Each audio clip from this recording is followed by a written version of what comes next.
السلام علیکم دوستانو، تاسو به د کوم غلطي چې زه تاسو ته درپېژنم دا به حتما تاسو په موبایل کې کړې وي. ګوره دوستانو، که چېرته تاسو په وټساپ کې په ډاکومنټس کې خپل تصویران چاته لیږئ، نو هغه کوالټي چې کوم دو د هغه تصویر کوالټي چې کوم دو نه خرابېږي.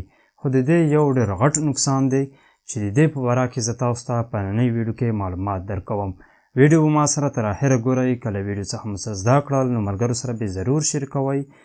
نو ګورئ دوستانو، کله چې تاسو وټساپ ته لاړ شئ، په وټساپ کې که چېرته تاسو چاته تصویران لګئ، نو دلته کې تاسو راشئ، په دې نشان باندې کلیک وکړئ، هغې وروسته ګیلري ته لاړ شئ. په ګیلري نه چې کله تاسو کم تصویران دوستانو سینډ کړئ، نو هغه تصویر کوالټي چې کوم دو خرابېږي. نو اوس هر یو کس دغه شان طریقه ورسره کوي د کوالټۍ نه خرابېدو لپاره چې دی لاړ شي، په همدې نشان باندې کلیک وکړي، ډاکومنټس ته لاړ شي، هلته کې بیا د یو تصویر چې کوم دی له هغې ګیلري نه یا د موبایل کې د هغې ځینه یو تصویر چې کوم دی دی سلیکټ کړي، هغې وروسته دوستانو هغه کس ته چې کوم دی سینډ کړي. نو ګورئ دا طریقه خو کامیابه ده چې ستاسو دغه ډاکومنټس باندې کم تصویران چاته لیږئ، د دې سره دوستانو کوالټي نه خرابېږي. خو یو نقصان د دې دا دی چې د دې سره ستاسو د دې تصویر څومره انفرمیشن چې کم دی هغه دې کس ته ورسینډ شي، د کوم کس ته چې تاسو لګئ.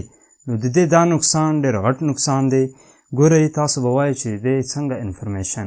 کله چې تاسو په موبایل باندې یو تصویر واخلئ، د دې ډېر ډیټیل وي. که چېرته تاسو په کیمرا کې داسې سیټینګ شوی وي چې لایو لوکیشن پې آن وي، نو کله چې تاسو تصویر واخلئ، کوم ځای کې مو تصویر چې اخیستی وي هغه ځای ستاسو د موبایل نه هر څه هر یو کس کولی شي چې معلوم یې کړي. څنګه؟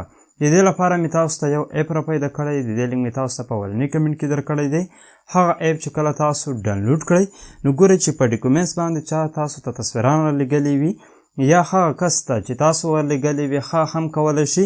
څنګه کولی شي؟ دلته کې دا اپ دی، کله چې دا اپ دی آن کړي، راشئ دلته کې په فوټو باندې کلیک وکړئ. فوټو باندې کلیک کولو وروسته ګورئ دوستانو دلته کې لاړ شي، هغه تصویر ته چې تاسو ورلیږلی دی سلیکټ یې کړئ، نو د هغه ټول تصویر معلومات راخیستی شي چې د دې تصویر نام څه دی، دا تصویر په کوم ځای کې اخیستل شوی دی، دا په کوم موبایل اخیستل شوی دی.